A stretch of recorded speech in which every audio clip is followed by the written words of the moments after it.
बागबान भाइयों को बहुत बहुत प्रणाम। और मैं आज की इस चर्चा को यहाँ से शुरू करूंगा कि पौधे को जीने के लिए 17 न्यूट्रिएंट एलिमेंट की आवश्यकता होती है।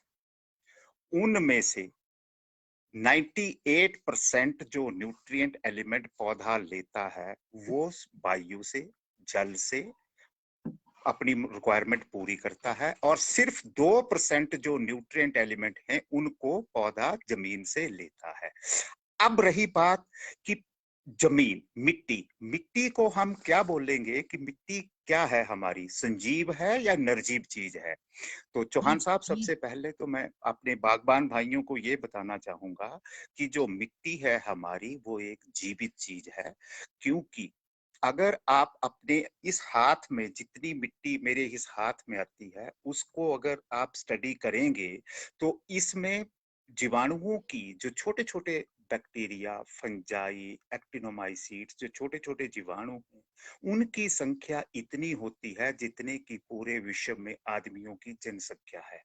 तो इन जीवाणुओं की वजह से हमारी जो मिट्टी है वो संजीव है, यानी कि लाइव है, वो जीवित चीज है।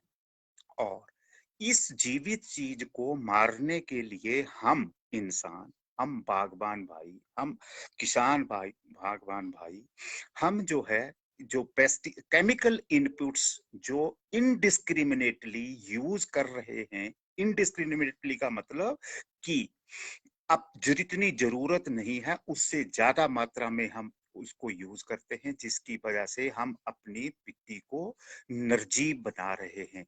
और किसान भाइयों बहनों, जिस दिन हमारी ये मिट्टी निर्जीव हो जाएगी, हमारा पौधा जो है उस पे जीवित नहीं रह सकता। इसलिए सबसे पहली जरूरत है कि हमने अपनी मिट्टी को संजीव या लाइव बनाकर रखना है। अब अब इसके बाद की बात में शुरू करते हैं। तो मैं आज की इस चर्चा को, अपनी इस चर्चा को सिर्फ सेब तक ही सीमित रखूंगा। फिर मैं हरीश चौहान जी से दोबारा रिक्वेस्ट कर लूंगा कि जब अगर किसान भाइयों और बहनों को, मेरे को अगर किसी को और के लिए कोई जरूरत होगी तो मैं दोबारा लाइव इस पे जुड़ करके आपको उसकी जानकारी दे दूंगा। वो मेरा आपके साथ प्रॉमिस रहा। तो आज की चर्चा को हम यहाँ से शुरू करते हैं कि सेब की बागवानी में चाहे वो पहले आप, आजकल जो रूट स्टॉक का जो युग चला है, या लोगों के जो पुराने अपने ऑर्चर्ड्स हैं, उसमें किन किन खादों का प्रयोग करना चाहिए और कब कब करना चाहिए, किस मात्रा में करना चाहिए। तो मैं बागबान भाइयों आपको बहुत ही सरल तरीके से बताने की कोशिश करूंगा, क्योंकि जिससे सबको एक बार एक मेरा मैसेज चला जाए। और उसके बाद किसी का कोई स्पेसिफिक प्रश्न होगा तो मैं हरीश चौहान जी से, उनके पास मेरा नंबर है, वो मेरे से स्पेसिफिकली डिस्कस कर सकते हैं। क्योंकि अगर मैं ज्यादा साइंस पढ़ाने की कोशिश करूंगा तो सारे किसान बागबान भाइयों को वो चीज शायद, मैं समझता हूं कि पूरी अच्छी तरह से समझ नहीं आएगी। इसलिए मैं पहले अपने टॉपिक को बड़े ब्रॉडली एक डिफाइन करूंगा, थंब रूल के हिसाब से, कि जितना जो करना है।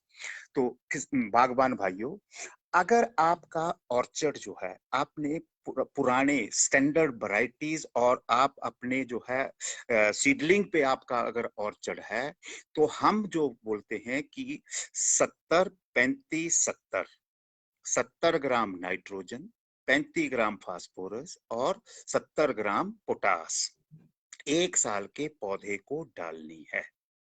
और इसको हर साल दुगना करते जाना है।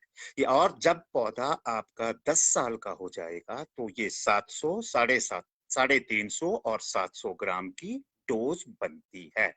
और इसके साथ हमने गोबर की खाद को जरूर डालना है, जो कि 10 किलो प्रति पौधे की दर से, एक साल के पौधे को 10 किलो और हर साल 10-10 बढ़ा के बड़े पौधे को 100 किलो गोबर की खाद 10 साल के बाद। और उसके साथ जो है 700, 350 और 700 एनपीके, मैंने क्या बोला, एनपीके, यूरिया, एसएसपी और एमओपी नहीं बोला। अब अब रही बात, मैं सिंपल सा एग्जांपल देता हूं कि जब आपने नाइट्रोजन, अगर आपने, हाँ बागवान भाइयों, आप में सबसे ज्यादा आजकल कंफ्यूजन क्या चला है कि जब से कैन बंद हुई है तो लोगों के मन में एक भ्रम आ गया है कि यूरिया खाद को नहीं यूज करना है, यूरिया खाद जमीन का पीएच बहुत कम कर देती है। तो मैं आपके मन से इस भ्रम को बड़ी उससे निकालूंगा और मैं इसका तरीका भी आपको बताऊंगा कि ओवरनाइट यूरिया जो है आपकी मिट्टी को अम्लीय नहीं बनाती है। इसको अम्लीय बनाने के लिए बहुत साल लगते हैं, और अगर आपने उस अम्लीयता को बचाना है, उससे बचाना है, तो आपको लाइम की डोज साथ के साथ इसके साथ देनी है। अब मैं आपको कैसे बताता हूं कि सेब की बागवानी जहां पे होती है वहां पे मिट्टी का जो तापमान, सॉरी पीएच जो है, जो सॉइल का जो पीएच है वो 5.5 और 5 से लेकर के 6, 6.5 तक जो है, उस जो पीएच मान जो है उसमें आपकी सेब की खेती बहुत बढ़िया तरीके से होती है। और पीएच पीएच के बारे में मैं मोटे तौर पे दो चीजें आपको बताता हूं कि सॉइल का पीएच जो है वो, पौधे को मैंने पहले क्या बोला, 17 न्यूट्रिएंट एलिमेंट चाहिए। 17 न्यूट्रिएंट एलिमेंट में जो एनपीके, कैल्शियम, मैग्नीशियम, सल्फर, ये जो हैं, और सीएचओ यानी कि 9, ये जो 9 हैं इनको हम बोलते हैं मैक्रो न्यूट्रिएंट एलिमेंट। और जो बाकी जो बचे उनको बोलते हैं माइक्रो न्यूट्रिएंट एलिमेंट। अब मैं आपको ये बताना चाहता हूं कि पीएच जो है वो सारे के सारे मैक्रो न्यूट्रिएंट एलिमेंट 6.5 से ऊपर के पीएच पे अवेलेबल होते हैं, और सारे के सारे micro nutrient element except molybdenum अम्लीय सॉइल में ही अवेलेबल होते हैं। तो इसलिए हमें अपनी मिट्टी के पीएच को ऐसी जगह पे एडजस्ट करना है कि जहां पे दोनों माइक्रो और मैक्रो न्यूट्रिएंट एलिमेंट उसको पर्याप्त मात्रा में मिलते रहने चाहिए। तो इसलिए मैं आपको दोबारा इस चीज को बोल रहा हूं कि जिन बागवान भाइयों का, जिनके सॉइल का पीएच 5 से नीचे है, वो हर साल अपने पौधे के तौलिए में 1 किलोग्राम चूना, एग्रीकल्चर लाइम जिसको बोलते हैं, उसको यूरिया के साथ डालें।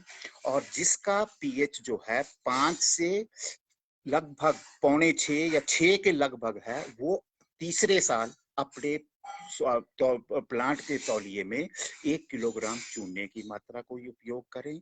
और जिसका 6.5 से ऊपर है, वो जो है वो चौथे या 5वें साल जो है 1 किलो चूना अपनी जमीन में डालता रहे, तो जिससे आप अपने जमीन में पीएच को अपने को मेंटेन कर सकते हैं। अच्छा, अब रही दूसरी बात, आजकल का जो नया, जो ये हमारा जो युग चला है, जो नए हमारे लोग, जो एजुकेटेड लोग जो फार्मिंग में जुड़े हैं, जो रूट स्टॉक के ऊपर सारा काम कर रहे हैं, तो मैं उनके लिए दो तरह की मैं सारणी देना चाहूंगा।